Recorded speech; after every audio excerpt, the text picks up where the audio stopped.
omset sampai profit. Sama lagi saya balikan ke analogi dari kita mendapat uang saku tadi.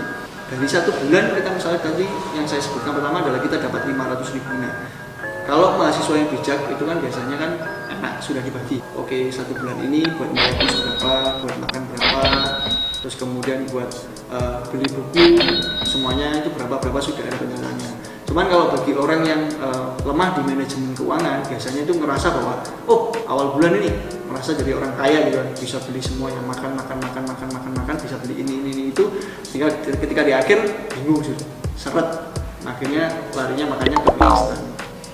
Nah, supaya kita tidak terjatuh di dalam kondisi yang seperti itu, maka perlu dibuat juga pembagian yang selaras dan sepadan. Jadi sama-sama bisa diketahui juga sama tim manajemen, sama tim-tim kita, bahwa ditentukan di bulan ini misalnya kita mau mencapai omset berapa sih. Nah, misalnya dikatakan kita mau mencapai omset 10 juta. Ya udah, kita catat 10 juta, kita catat, kita bareng, terus kemudian kita doa bareng, terus kemudian kita berusaha untuk mendapatkan itu.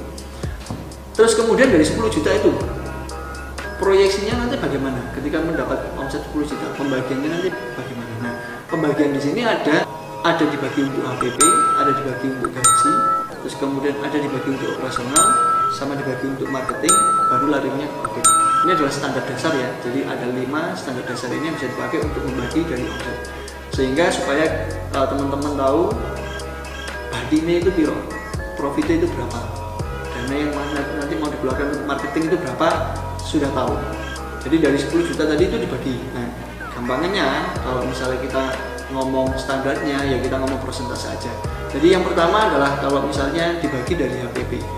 Kalau kita produknya berbasis makanan, misalnya kita resto ya, jadi kan kita setiap mau bikin satu menu makanan, misalnya bebek goreng, itu kan selalu ada hitungannya berapa sih harga yang diproduksi, yang dipakai untuk menciptakan satu mangkok atau satu piring makanan yang kita sajikan ke pelanggan. Nah, kalau misalnya belum, nah itu PR bagi para business owner untuk membuat itu dulu. Karena kalau itu HPP jelas, maka semuanya yang lain jelas. Jadi HPP itu kalau diangkakan normal, persentasenya itu adalah yang ideal adalah di angka 40-50. Kalau masih HPP-nya di angka itu, maka bisnis masih bisa dilanjutkan, bisnis masih bisa dikerjakan, dan aturan ke belakangnya untuk pembagian berikutnya itu jauh lebih mudah. Jadi untuk HPP disarankan bisa sampai di angka 40% sampai 50%. Terus kemudian yang kedua adalah di gaji. Jelas kan, kalau sudah buka resto berarti kan ada yang harus mengisi nih, waitersnya, ada kasirnya. Nah itu kan perlu digaji, perlu ada penggajian buat orang-orang yang kerja di sana. Nah itu kalau angka normalnya adalah di 10%. Jadi disesuaikan. Kalau misalnya operasional, supaya bisa terdeteksi operasional apakah untuk yang gaji ini terlalu gede dalam satu omset yang kita capai, atau terlalu dikit nih, kita nggak adil nih sama karyawan kita. Nah jadi itu perlu dipikirkan. Terus kemudian berikutnya adalah operasional. Nah, operasional itu terkait dengan sewa gedung, terus kemudian sewa listrik, bayar air. Kalau ada wifi, ya berarti masuk ke wifi. Jadi itu adalah operasional. Jadi memang di awal ketika mau membuat usaha kita belum tahu, cuman kan kita bisa mengira-ngira. Cuman ketika setelah 1 bulan berlalu kan mesti ada balik lagi ke yang pertama, ada historinya, ada sejarahnya. Oh berarti 1 bulan itu operasional kemarin itu sekitar segini. Nah itu normalnya juga bagusnya di angka 10% dari target omset yang mau dicapai. Nah yang keempat adalah di marketing.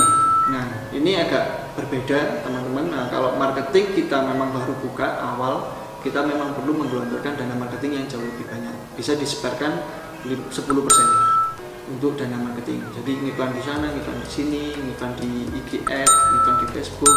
Nah kalau misalnya punya channel, punya 10% itu masih masuk di iklan banner di jalan, ya dimasukkan juga nggak apa-apa.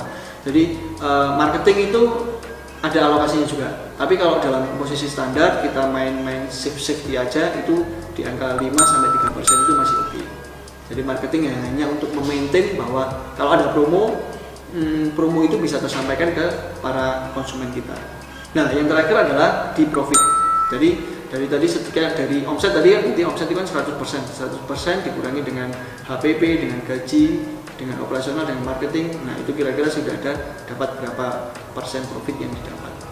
Itu jadi teman-teman bisa diperhatikan mulai sekarang. Jadi PR-nya adalah kalau misalnya teman-teman belum tahu nih HPP-nya dalam satu produk, dalam membuat satu produk itu berapa, segera dibuat sehingga ketika ke belakangnya itu jauh lebih enak. Jadi sehingga di belakang itu tahu bahwa oh ketika kita mengerjakan bisnis ini profitnya di belakang segini kok. Jadi masih bisa untuk membuka, misalnya membuka cabang outlet baru. Nah dari profit itu kan itu yang digunakan, membuka cabang baru, terus kemudian investasi barang yang lain atau apa segala macam.